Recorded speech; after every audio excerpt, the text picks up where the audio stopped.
1815, London. The Battle of Waterloo has just ended, and nobody in England knows who won. Napoleon's fate hangs over the entire European financial system. If Bonaparte wins, British government bonds collapse overnight. If Wellington wins, they soar. Every banker, every trader, every nobleman with money in the funds is watching, waiting, guessing. And in the chaos, one man already knows the answer. His name is Nathan Meyer Rothschild, and he is standing on the floor of the London Stock Exchange with a look on his face that nobody can read. He begins to sell, quietly at first, then more. Other traders notice. If Rothschild is selling British bonds, it means Napoleon won. The market reads his move and panic spreads. Prices fall, and then Nathan Rothschild starts buying everything at the bottom. Before the official news arrives confirming Wellington's victory, he has repositioned the family fortune on a scale that no single transaction in the history of British finance has matched. The Rothschild family will go on to finance wars, prop up failing currencies, lend to governments on 5 continents, and accumulate a fortune that by some estimates becomes the largest in modern history. How does a family that starts in a one-room ghetto in Frankfurt end up owning the financial infrastructure of an entire civilization? And why does the system they built, the network model of private finance that operates faster and more efficiently than any government, still define how sovereign debt and international capital flows work today? This is the story of the Rothschilds. By the end, you will understand how private banking became more powerful than the states it served. See the model that every modern financial dynasty has copied, and recognize the warning signs of what happens when the people who lend to governments start setting the terms.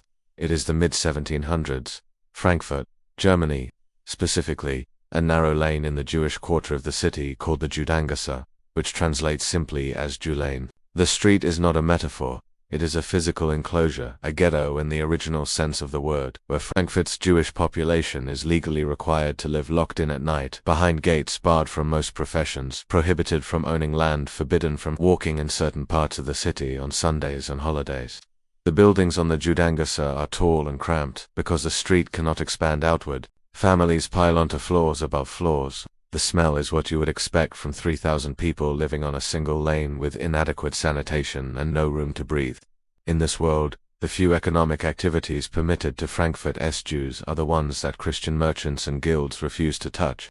Money lending, currency exchange, the trade in used goods and old coins. These activities are considered beneath the dignity of proper Christian commerce. They are also, as it turns out, the foundation of modern finance, because money has no religion, and the men who become expert at moving it, converting it, valuing it, and lending it across borders end up holding something more durable than any guild membership or land title. They hold information. They hold networks. They hold the mechanism by which everything else gets funded. Meyer Amschel Rothschild is born in 1744 in one of these narrow buildings on the Judengasse. His father Moses operates a small money-changing business, and Meyer grows up understanding from childhood that his world has 2 currencies: the coins themselves and the relationships required to use them. He is sent to Hanover as a young man to apprentice with a banking family named Oppenheimer, where he learns the mechanics of court banking, the specialized business of managing money for German princes. When he returns to Frankfurt in his early 20s, he carries with him an understanding that most of his neighbors do not have. The real money is not in the street trade. The real money is in the princes. The German principalities of the 18th century run on a peculiar economy. They are small, numerous, and perpetually short of cash, but they command armies, collect taxes, and need credit the way a machine needs oil. Meyer Amschel begins cultivating a relationship with Wilhelm of Hesse, the ruler of one of the wealthiest of these small states, and a man who will eventually become his most important client. The path to Wilhelm runs through coins, specifically through rare and antique coins that the prince collects, and Meyer Amschel becomes his supplier, his agent, and gradually his banker. By the time Meyer Amschel has 5 sons, he has a plan for them that is unlike anything any banking family has attempted before. He will send each son to a different European capital, and together they will operate not as separate businesses, but as a single coordinated network, sharing information and capital across borders in real time. But beneath the elegance of this plan lies a structural tension that Meyer Amschel either does not see or chooses not to examine. His sons will accumulate power by making themselves indispensable to governments that are, by definition, sovereign. They will lend to kings. They will finance wars. They will stabilize currencies. And every time they do, they will collect something beyond interest. They will collect leverage. The day will come when a government that cannot repay its Rothschild debt will find that the terms of the next loan include conditions that no elected parliament has approved. What none of them know yet is that the family is not just building a banking business. It is building a parallel system of financial sovereignty that will eventually operate above and outside the authority of any single state. The innovation that transforms the Rothschild family from successful bankers into something categorically different arrives between 1800 and 1815. And it is not a financial instrument, it is a communications network. While the Napoleonic Wars convulsed Europe, rearranging borders and destroying fortunes, the five Rothschild brothers, Nathan in London, James in Paris, Salomon in Vienna, Karl in Naples, and Amschel in Frankfurt, develop a system of couriers, coded letters, and trusted agents that allows information to flow between them faster than it flows between governments. This is not a small advantage. In an era when financial markets move on news and news travels at the speed of a horse, being hours or days ahead of the market is the equivalent of seeing tomorrow's newspaper today. Nathan in London is the most aggressive of the five. He arrives in England in 1798 as a textile trader and within a decade has repositioned himself at the center of British government finance. He understands something about the British system that the old banking families miss. The government needs money on a scale that no single institution can supply. And the mechanism for supplying it, the sale of government bonds called consols, is inefficient, opaque, and ripe for anyone willing to operate at scale. Nathan begins underwriting British government debt, buying large blocks of bonds at a discount and selling them across the continent through his brothers' networks. Each brother takes his cut. The network earns on both ends, in the primary issuance and in the secondary market. By 1815, when Wellington and Napoleon meet at Waterloo, the Rothschild brothers are not just bankers to the British government, they are the mechanism by which British war finance actually moves. The Waterloo story grows with the telling, and historians have disputed some of its more dramatic details over the years, but the underlying facts are not in serious dispute. Nathan Rothschild did receive advance information about the outcome of the battle through the family's courier network. He did use that information in the bond market. The specific story of the deliberate selling to panic other traders before buying back at the bottom may be embellishment, but the outcome is not. The Rothschilds made an extraordinary profit on the news of Napoleon's defeat, and the episode established Nathan's reputation as something between a financial genius and a force of nature. When Nathan Rothschild died in 1836, a French newspaper estimated that he was worth roughly £6 million. Which sounds modest until you understand that the entire British government's annual expenditure at the time was roughly £50 million. He was worth roughly 10 weeks of the British state. The acceleration after Waterloo is not a boom or a bubble in the conventional sense. It is a systematic expansion into every sovereign debt market on the European continent, and then beyond. The pattern runs the same way each time. A government needs money to fund a war, rebuild after one, stabilize a currency, or pay off an older debt. The Rothschilds offer terms. The terms include interest, of course, but also something subtler. The implicit understanding that a government that honors its Rothschild obligations will find the next loan easier to arrange, while a government that defaults will find the doors closed, not just in London but in Paris, Vienna, Frankfurt, and Naples simultaneously. This is not a threat. It is the natural consequence of a network that operates as a single coordinated entity. A default on a Rothschild loan is not a dispute with one banker. It is a dispute with the financial infrastructure of half a continent. By the 1820s, the brothers are financing the newly independent nations of Latin America, lending to Brazil, to Colombia, to the new states emerging from the collapse of Spanish colonial rule. By the 1830s, they are deeply embedded in the finances of the United States, providing credit through their American agents that helps fund American commercial expansion. By the 1840s, they finance railways across Europe and Britain, becoming the private infrastructure behind the infrastructure. Each deal is individually rational and mutually beneficial. The governments get capital they cannot raise through taxation alone. The Rothschilds get interest, fees, and the compounding advantage of managing ever larger pools of sovereign debt. But the sum of all these individually rational deals is a structure that no one designed and no government voted on. A private financial network with more information, more capital, and more flexibility than any state institution in the world. The tension surfaces most clearly in the 1840s and 1850s, when the Rothschilds begin using their lending power to advance political outcomes they prefer. Salomon Rothschild in Vienna essentially keeps the Austrian imperial government solvent through the 1840s, and in return he operates in Vienna with privileges that no other Jewish person in the empire possesses. When revolutionary movements threaten European monarchies in 1848, the Rothschild network's ability to provide or withhold credit becomes a factor in which governments survive and which struggle.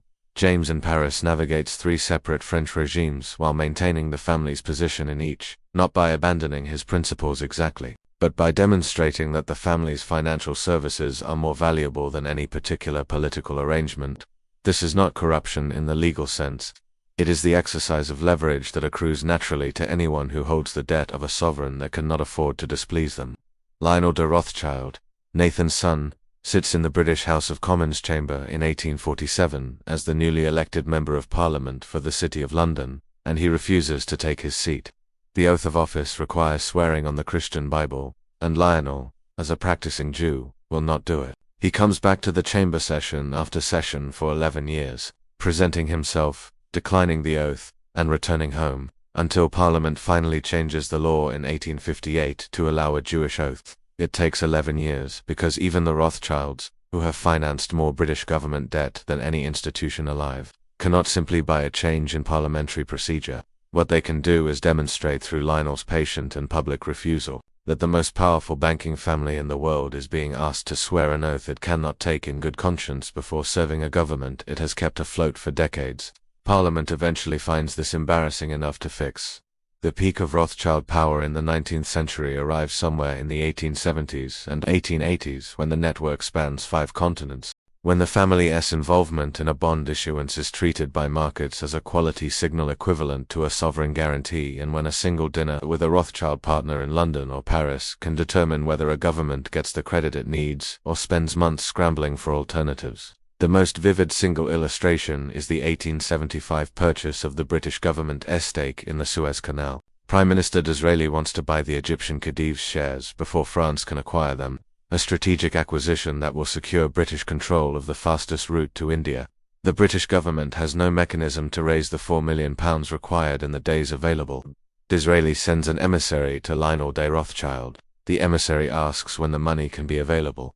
Lionel eats a grape, examines it, and says, "Tomorrow." That is not mythology. That happened. The British government buys the Suez Canal on a Rothschild bridge loan arranged at a dinner table, and Parliament ratifies it afterward.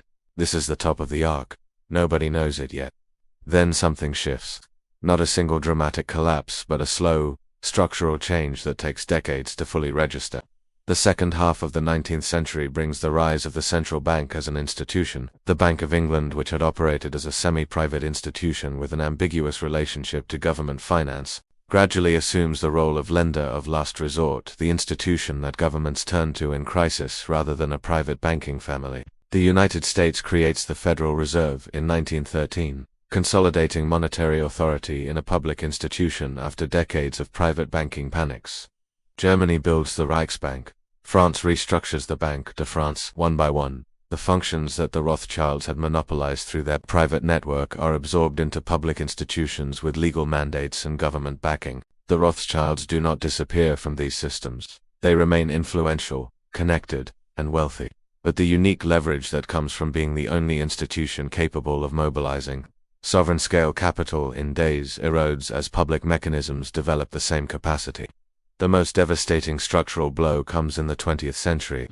The 2 world wars and the political upheavals between them dismantle the specific geography that made the five-brother network possible. The Austrian and Neapolitan branches are absorbed into other entities or lost entirely in the chaos of European reorganization. The French branch survives, but is nationalized by the Mitterrand government in 1981. The Frankfurt House closes in 1901 when the last male heir of the German branch dies without a successor willing to continue it. What remains is primarily the London and Paris operations, substantial and successful but no longer the unique creature that Maya Anschaull designed. The network that once spanned 5 capitals with one coordinated intelligence becomes 2 separate national banks operating in their respective markets. Still powerful, no longer singular. Remember Maya Anschaull Rothschild, the coin dealer's son from the Judengasse who sent his sons to 5 capitals with a plan he wrote out in his will. His grave is in Frankfurt, in the Jewish cemetery on the Radbielstrasse. and it is a modest stone by the standards of what he built. The empire that grew from his plan financed the defeat of Napoleon, the construction of the Suez Canal, the railways of Europe, and the independence of half a dozen nations. It also pioneered a model of private financial power that operates outside democratic accountability, that collects leverage as naturally as it collects interest, and that makes itself indispensable to states, in ways that give it influence no election can check or remove. So what does the conventional story say about the Rothschilds? It says they were extraordinarily talented bankers who built a dynasty through hard work, family solidarity, and exceptional intelligence, and who were also the targets of centuries of anti-Semitic conspiracy theories that attributed to them a sinister power they did not actually hold. Both parts of that story are true, but neither part is the complete picture. What actually happened is something more structurally interesting and more uncomfortable than either the hagiography or the conspiracy. The Rothschilds built something genuinely new, a private institution that solved the coordination problem of international capital before any public institution could. They were faster, more flexible, and better informed than any government. And because they were operating in a world where states desperately needed capital and had no alternative mechanism to get it, they were able to charge a price for their services that went beyond interest rates. They charged political influence, not by demanding it explicitly, but by accumulating it as the natural byproduct of making themselves indispensable. The model works like this. A government comes to you because it needs money faster than it can raise through taxation. You lend it. In doing so, you become a creditor with a stake in that government's stability. You then have both the incentive and the leverage to involve yourself in the conditions of the next loan, the political arrangements that affect your exposure, the treaty terms that determine whether the debtor state can generate enough revenue to repay you. None of this requires conspiracy. It requires only that lenders act in their rational self-interest, and that governments prioritize short-term capital access over long-term financial independence. Both of those things happen automatically. The leverage accumulates without anyone designing it. The pattern runs the same 7 steps every time a private financial actor builds this kind of systemic influence.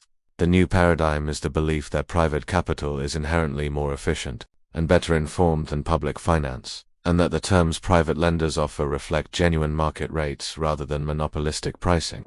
The easy money is the structural scarcity of capital in developing or war-stressed economies that makes borrowers accept terms they would refuse in a competitive market.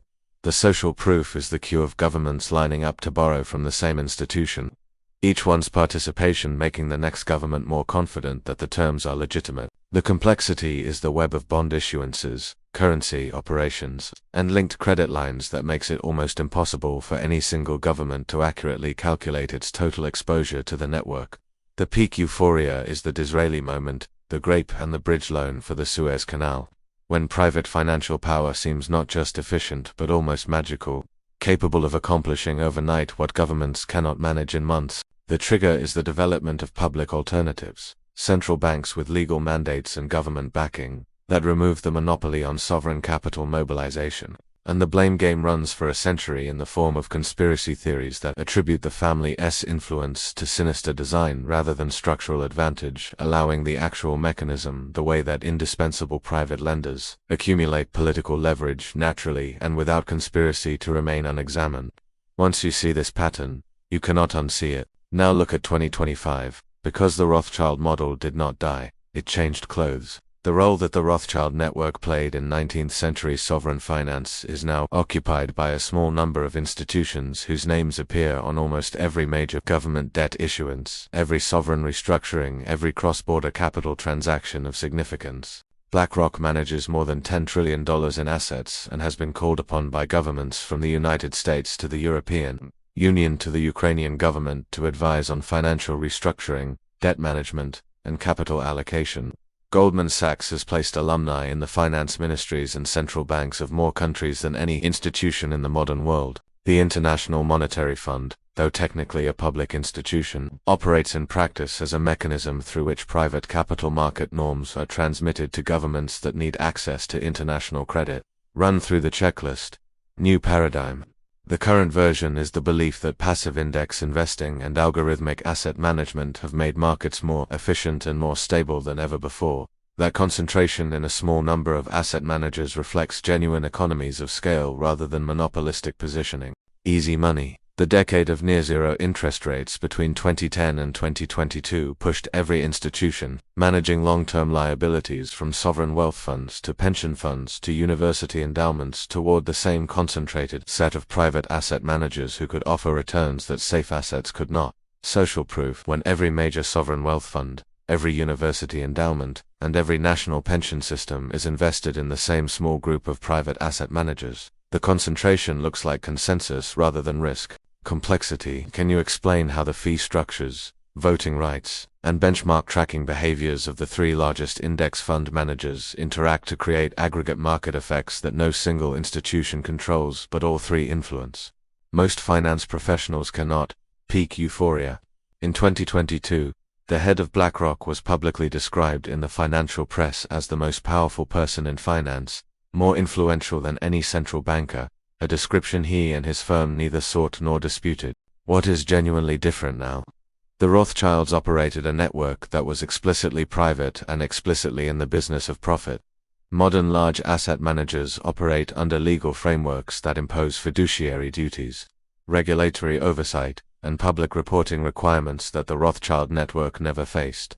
The scale of public capital markets today means that no single private institution holds the monopoly on sovereign capital access that Nathan Rothschild briefly held. These are real differences. They reduce the probability of the most extreme forms of private financial leverage over sovereign governments. They do not eliminate the structural dynamic by which institutions that become indispensable to sovereign finance accumulate influence that no election authorizes and no regulation fully captures.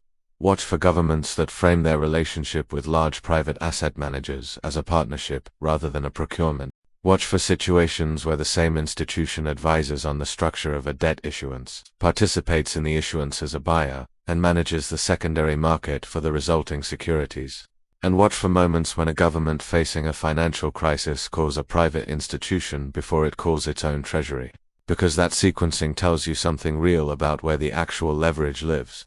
So why do we keep building these structures? Why does every generation of societies, despite knowing the full story of what private financial concentration produces, end up recreating the conditions for it?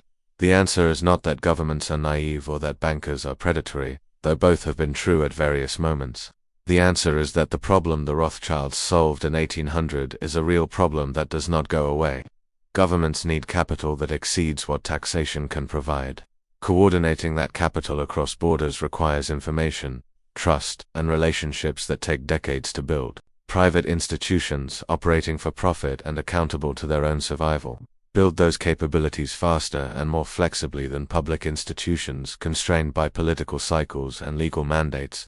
Every time a government turns to a private institution to solve a coordination problem that public mechanisms cannot solve fast enough, it pays not just interest but influence. And the accumulated interest on that influence, over decades and across borders, is what produces structures that end up looking, from the outside, like the kind of coordinated power that conspiracy theorists attribute to secret cabals. There is no secret. There is only the compounding logic of being useful to powerful people who have no alternative.